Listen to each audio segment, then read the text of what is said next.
Welcome to the Genius Factory. Enjoy the video. You begin by enabling the module so the system recognizes your laser eyes.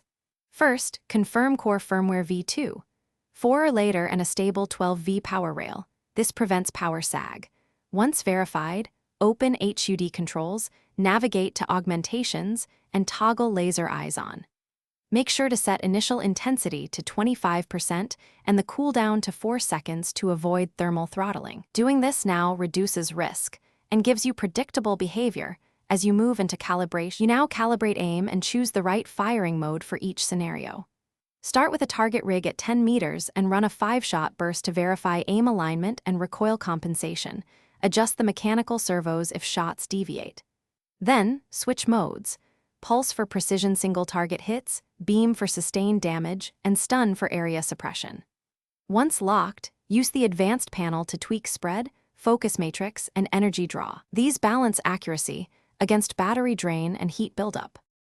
You deploy laser eyes into live use by entering a low-risk encounter to validate behavior under real load. Engage briefly while monitoring temperature, battery percentage, and HUD error codes. If you see rising heat or flicker, immediately reduce intensity by 10% and increase cooldown by 1 second. This prevents permanent damage.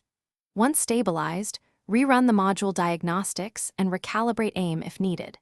If errors persist after a reset, capture logs and escalate to the dev console for firmware-level troubleshooting. Thanks for watching. If you found this helpful, don't forget to like and subscribe.